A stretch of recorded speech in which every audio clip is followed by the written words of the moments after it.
Hi friends, ಮಹಾಭಾರತದಲ್ಲಿ ಕರ್ಣನ ಬಗ್ಗೆ ನಿಮಗೆ ಗೊತ್ತೇ ಇದೆ ಅಲ್ಲವೇ? ವಿಶೇಷವಾಗಿ ಕುರುಕ್ಷೇತ್ರ ಯುದ್ಧದ ಸಮಯದಲ್ಲಿ ಅರ್ಜುನನ ಜೊತೆಗೆ ಯುದ್ಧ ಮಾಡುವಾಗ ಕರ್ಣನ ರಥದ ಚಕ್ರ ಭೂಮಿಯಲ್ಲಿ ಸಿಲುಕುವ ಒಂದು ಘಟನೆ ಇದೆ. ಈ ಘಟನೆ ನಿಮ್ಗೆ ನೆನಪಿದೆಯಾ? ಟಿವಿಯಲ್ಲಿ ಪ್ರಸಾರವಾಗುವ ಮಹಾಭಾರತವನ್ನು ನೋಡಿದವರಿಗೆ ಈ ಸೀನ್ ಖಂಡಿತವಾಗಿಯೂ ಚೆನ್ನಾಗಿ ನೆನಪಿರುತ್ತದೆ. ಹಿಂದೂ ಪುರಾಣಗಳ ಪ್ರಕಾರ ಸುಮಾರು 5,000 ವರ್ಷಗಳ ಹಿಂದೆ ಈ ಘಟನೆ ನಡೆದಿರಬಹುದು ಎಂದು ಹೇಳಲಾಗುತ್ತದೆ. ಆದರೆ ಈಗ ನಾನು ಈ ವಿಷಯವನ್ನು ಮತ್ತೆ ಏಕೆ ನೆನಪಿಸುತ್ತಿದ್ದೇನೆ ಗೊತ್ತಾ? ಅದೇ ಕ್ಷಣದಲ್ಲಿ ಕರ್ಣದ ರಥದ ಚಕ್ರಗಳು ಭೂಮಿಯಲ್ಲಿ ಸಿಲುಕಿಕೊಂಡವು. ನಂತರ ಏನಾಯಿತು, ಮುಂದೆ ಏನಾಯಿತು, ಅದನ್ನು ಈಗ ನಾನು ನಿಮಗೆ ಹೇಳಲಿದ್ದೇನೆ. ಆದ್ದರಿಂದ ಈ ವಿಡಿಯೋವನ್ನು ಎಲ್ಲಿಯೂ ಸ್ಕಿಪ್ ಮಾಡದೆ ಸಂಪೂರ್ಣವಾಗಿ ನೋಡಿ. ಈಗ ಟಾಪಿಕ್ಗೆ ಬರೋಣ.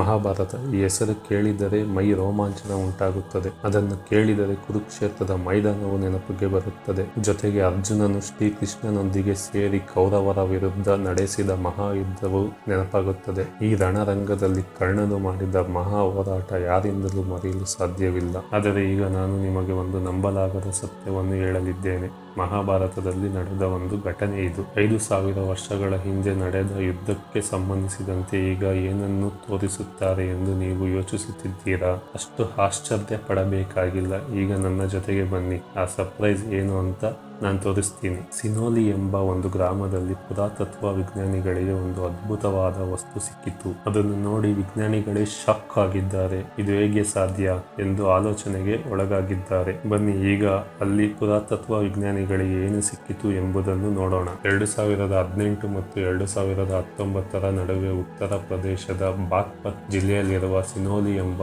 ಒಂದು ಸಣ್ಣ ಗ್ರಾಮದಲ್ಲಿ ಈ ಘಟನೆ ನಡೆದಿದೆ. ಆ ಗ್ರಾಮದಲ್ಲಿ ಕೆಲ ರೈತರು ಅವರ ಹೊಲವನ್ನು ಹೂಳಬೇಕಾದರೆ ಒಂದು ಆಶ್ಚರ್ಯವಾದ ಘಟನೆಯನ್ನು ನಡೆಯುತ್ತದೆ. ಆದರೆ ಆ ದಿನ ಅವರು ಮಾಡಿದ ಕೆಲಸದಿಂದ ದೇಶವೇ ಅವರ ಕಡೆ ಗಮನ ಹರಿಸುತ್ತದೆ ಎಂದು ಅವರಿಗೆ ಗೊತ್ತಿರಲಿಲ್ಲ. ಅವರು ಹೊಲದಲ್ಲಿ ಕೆಲಸ ಮಾಡುವಾಗ ಅವರಿಗೆ ಬಂಗಾರದ ನಾಣ್ಯಗಳು, ತಾಮ್ರದ ಪಾತ್ರೆಗಳು ಸಿಕ್ಕವು. ಅದನ್ನು ಕಂಡ ರೈತರು ತುಂಬಾ ಆಶ್ಚರ್ಯಪಟ್ಟರು. ಈ ವಿಷಯ ಯಾರಿಗೆ ಹೇಳಬೇಕು, ಯಾರಿಗೆ ಹೇಳಬಾರದು ಎಂದು ಅರ್ಥವಾಗಲಿಲ್ಲ. ಆದರೆ ಮನುಷ್ಯನ ಬಾಯಲ್ಲಿ ಮಾತು ನಿಲ್ಲುವುದಿಲ್ಲ ಅಲ್ಲವೇ? ಒಬ್ಬರಿಂದ ಮತ್ತೊಬ್ಬರಿಗೆ ಈ ಸುದ್ದಿ ಹರಡಿ ಸ್ವಲ್ಪ ಸಮಯದಲ್ಲಿ ಊರಿನ ಎಲ್ಲರಿಗೂ ವಿಷಯ ತಿಳಿಯಿತು. ನಂತರ ಈ ವಿಷಯವು ಆರ್ಕಿಯಾಲಜಿಕಲ್ ಸರ್ವೆ ಆಫ್ ಇಂಡಿಯಾ, ಭಾರತೀಯ ಪುರಾತತ್ವ ಇಲಾಖೆ ಅಧಿಕಾರಿಗಳಿಗೂ ತಿಳಿಯಿತು. ನಂತರ ಈ ವಿಷಯವು ಆರ್ಕಿಯಾಲಜಿಕಲ್ ಸರ್ವೆ ಆಫ್ ಇಂಡಿಯಾ, ಭಾರತದ ಪುರಾತತ್ವ ಇಲಾಖೆ ಅಧಿಕಾರಿಗಳಿಗೂ ತಿಳಿಯಿತು. ಇದಾದ ಬಳಿಕ ಬಂಗಾರದ ನಾಣ್ಯಗಳು ಮತ್ತು ತಾಮ್ರದ ಪಾತ್ರೆಗಳ ಸಿಕ್ಕ ಪ್ರದೇಶದಲ್ಲಿ ತೋಡುವ ಕೆಲಸವನ್ನು ಆರಂಭಿಸಿದರು. ಅವರು ತೋಡಿದಂತೆ ಇನ್ನೂ ಹಲವು ಪುರಾತನ ವಸ್ತುಗಳು ಮತ್ತು ನಾಣ್ಯಗಳು ಬರುತ್ತಲೇ ಇದ್ದವು. ಹೀಗೆ ತೋಡುತ್ತಾ ಇದ್ದಾಗ ಅವರಿಗೆ ಒಂದು ವಿಶೇಷವಾದ ವಸ್ತು ಸಿಕ್ಕಿತು. ಅದು ಏನು ಗೊತ್ತಾ? ಒಂದು ರಥದ ಚಕ್ರ.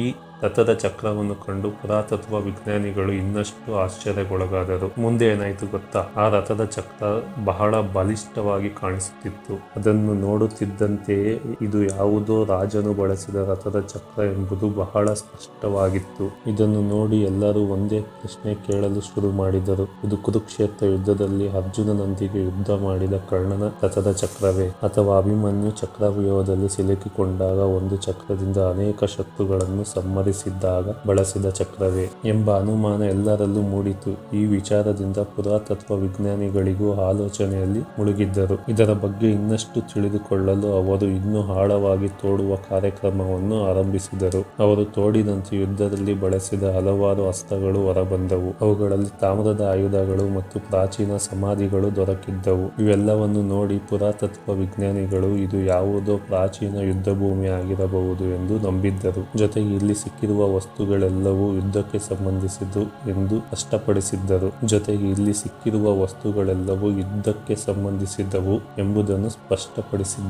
ಆದರೆ ಈ ರಥದ ಚಕ್ರ ಯಾರದೆಂಬ ವಿಷಯದಲ್ಲಿ ಪುರಾತತ್ವ ವಿಜ್ಞಾನಿಗಳಿಗೂ ಸ್ಪಷ್ಟತೆ ಇರಲಿಲ್ಲ. ಇದನ್ನು ಅರ್ಥ ಮಾಡಿಕೊಳ್ಳಲು ಮೊದಲು ಮಹಾಭಾರತದಲ್ಲಿ ನಡೆದ ಒಂದು ಘಟನೆಯನ್ನು ನೆನಪಿಸಿಕೊಳ್ಳೋಣ. ಕುರುಕ್ಷೇತ್ರ ಯುದ್ಧ ನಡೆಯುತ್ತಿದ್ದಾಗ ಒಮ್ಮೆ ಕರ್ಣನು ಯುದ್ಧ ಮಾಡುತ್ತಿದ್ದ ರಥದ ಚಕ್ರವು ಏಕಾಏಕಿ ಭೂಮಿಯೊಳಗೆ ಸಿಲುಕಿಕೊಳ್ಳುತ್ತದೆ. ಆಗ ಕರ್ಣನು ತಕ್ಷಣ ರಥದಿಂದ ಇಳಿದು ಆ ಚಕ್ರವನ್ನು ಮೇಲೆತ್ತುವ ಪ್ರಯತ್ನ ಮಾಡುತ್ತಾನೆ. ಅದೇ ಸಮಯದಲ್ಲಿ ಅರ್ಜುನನು ಕರ್ಣನ ಮೇಲೆ ಬಾಣ ಹಾರಿಸಿ ಸಂಹರಿಸುತ್ತಾನೆ. ಏಕೆಂದರೆ ಕರ್ಣನನ್ನು ನೇರವಾಗಿ ಯುದ್ಧದಲ್ಲಿ ಸೋಲಿಸುವುದು ತುಂಬಾ ಕಷ್ಟ ಎಂದು ಹೇಳಲಾಗುತ್ತದೆ.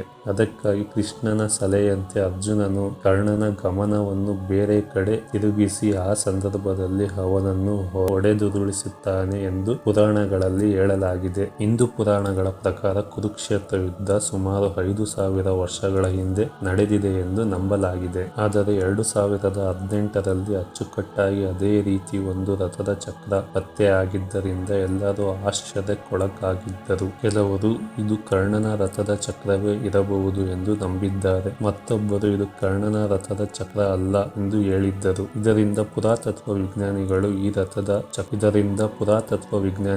ಈ ರಥದ ಚಕ್ರದ ಮೇಲೆ ಇನ್ನಷ್ಟು ಸಂಶೋಧನೆಯನ್ನು ನಡೆಸಿದ್ದರು. ಆಗ ತಿಳಿದು ಬಂದಿದ್ದು ಏನೆಂದರೆ ಈ ರಥದ ಚಕ್ರವು ತಾಮ್ರ ಮತ್ತು ಮರದಿಂದ ತಯಾರಿಸಲಾಗಿದೆ. ಅದರ ಮೇಲಿರುವ ವಿನ್ಯಾಸಗಳನ್ನು ನೋಡಿ ಇದು ಬಹಳ ಪ್ರಾಚೀನ ಕಾಲದ್ದೇ ಎಂದು ಪುರಾತತ್ವ ಸರ್ವೆ ಆಫ್ ಇಂಡಿಯಾ ಗುರುತಿಸಿತು. ಆದರೆ ವಿಜ್ಞಾನಿಗಳು ಕೇವಲ ನಂಬಿಕೆಯನ್ನು ಅಲ್ಲ, ಸಾಕ್ಷಿಗಳನ್ನು ನಂಬುತ್ತಾರೆ ಅಲ್ಲವೇ? ಆದ್ದರಿಂದ ಈ ಚಕ್ರದ ಮೇಲೆ ಹೆಚ್ಚಿನ ಅಧ್ಯಯನ ನಡೆಸಿ ವಿಜ್ಞಾನಿಗಳು ಇದು ಸುಮಾರು ಕ್ರಿಸ್ತಪೂರ್ವ 2000ರಿಂದ 1800 ವರ್ಷ ಕಾಲಕ್ಕೆ ಸೇರಿದ್ದು ಎಂದು ನಿರ್ಧರಿಸಿದ್ದರು. ಈ ರಥದ ಚಕ್ರದ ಪಕ್ಕದಲ್ಲಿ ಹಲವಾರು ಆಯುಧಗಳು ಸಿಕ್ಕಿವೆ. ಕತ್ತಿಗಳು, ಕವಚಗಳು ಸೇರಿವೆ. ಇಲ್ಲಿ ಇನ್ನೊಂದು ಇಂಟ್ರೆಸ್ಟಿಂಗ್ ವಿಷಯ ಏನೆಂದರೆ ಈ ಆಯುಧಗಳ ಮೇಲೆ ಒಂದೇ ರೀತಿಯ ವಿನ್ಯಾಸಗಳನ್ನು ಮಾಡಲಾಗಿತ್ತು. ಇದು ಆ ಕಾಲದ ಪ್ರಾಚೀನ ಕಲೆಯ ಗುರುತು ಎಂದು ಹೇಳಲಾಗುತ್ತದೆ. ನಂತರ ಪುರಾತತ್ವ ಇಲಾಖೆಯ ಹಿರಿಯರು ಎಲ್ಲಾ ವಸ್ತುಗಳ ಬಗ್ಗೆ ಹೆಚ್ಚಿನ ಸಂಶೋಧನೆ ನಡೆಸಿ ಅವುಗಳು ನಿಜವಾಗಿ ಮಹಾಭಾರತ ಕಾಲಕ್ಕೆ ಸಂಬಂಧಿಸಿದ್ದವು ಆಯುಧಗಳಿರಬಹುದು ಎಂದು ಅಭಿಪ್ರಾಯಪಟ್ಟಿದ್ದಾರೆ. ಈ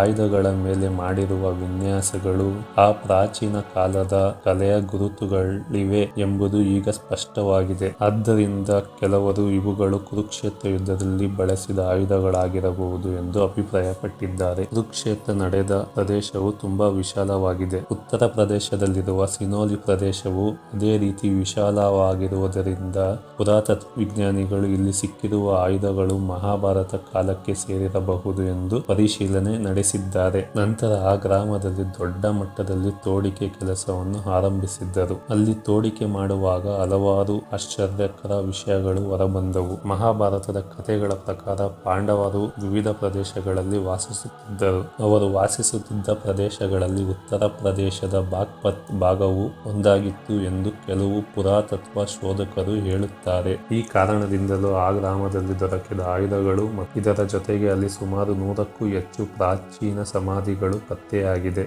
ಆ ಸಮಾಧಿಗಳಲ್ಲಿ ಅನೇಕ ಕತ್ತಿಗಳು, ಖಡ್ಗಗಳು ಮತ್ತು ಇತರ ಯುದ್ಧ ಆಯುಧಗಳು ಸಿಕ್ಕಿವೆ ಎಂದು ಪುರಾತತ್ವ ವಿಜ್ಞಾನಿಗಳು ತಿಳಿಸಿದ್ದಾರೆ. ಈ ಎಲ್ಲಾ ವಸ್ತುಗಳು ಮಹಾಭಾರತ ಕಾಲಕ್ಕೆ ಸೇರಿದ್ದವು. ಮೊದಲಿಗೆ ಸಿಕ್ಕಿದ ರಥದ ಚಕ್ರವು ಕರ್ಣನದೇ ಎಂಬುದು ಸ್ಪಷ್ಟವಾಗಿರಲಿಲ್ಲ. ಆದರೆ ನಂತರ ನಡೆಸಿದ ಹಲವು ಸಂಶೋಧನೆಗಳ ನಂತರ ಆ ರಥದ ಚಕ್ರವು ಕರ್ಣನ ರಥದ ಚಕ್ರವಾಗಿರಬಹುದು ಎಂದು ಪುರಾತತ್ವ ಇಲಾಖೆ ತಿಳಿಸಿದೆ ಎಂದು ಹಲವು ವರದಿಗಳು ಹೇಳುತ್ತವೆ. ಇದಾದ ಬಳಿಕ ಆ ಚಕ್ರ ಸಿಕ್ಕ ಸ್ಥಳದಲ್ಲಿ ಸುತ್ತಮುತ್ತ ಇನ್ನೂ ಆಳವಾಗಿ ತೋಡಿಕೆ ನಡೆಸಲಾಯಿತು. ಮಹಾಭಾರತ ಹಿಂದೂಗಳಿಗೆ ಅತ್ಯಂತ ಪವಿತ್ರವಾದ ಕಾವ್ಯ. ಈ ಕಾವ್ಯದ ಬಗ್ಗೆ ಎಲ್ಲೆಡೆ ಜನರು ಅತ್ಯಂತ ಗೌರವದಿಂದ ಮಾತನಾಡುತ್ತಾರೆ. ನಮ್ಮ ದೇಶದಲ್ಲಿ ನಿಜವಾಗಿಯೂ ಇದು ಕರ್ಣನ ರಥದ ಚಕ್ರವೇ ಆಗಿದ್ದರೆ ಇಲ್ಲಿ ಸಿಕ್ಕಿರುವ ವಸ್ತುಗಳೆಲ್ಲವೂ ಮಹಾಭಾರತದ ಕಾಲಕ್ಕೆ ಸೇರಿದ್ದುವೇ ಆಗಿದ್ದರೆ ಮಹಾಭಾರತದ ಬಗ್ಗೆ ಇನ್ನೂ ಅನೇಕ ವಿಷಯಗಳನ್ನು ನಾವು ತಿಳಿದುಕೊಳ್ಳಬೇಕಾಗಿದೆ. ಇದು ಸತ್ಯವೇ ಆದರೆ ಹಿಂದೂ ಧರ್ಮದ ಇತಿಹಾಸ ಮತ್ತು ಜ್ಞಾನದಲ್ಲಿ ಇನ್ನೂ ಅನೇಕ ರಹಸ್ಯಗಳು ಹೊರಬರುವ ಸಾಧ್ಯತೆಗಳಿದೆ.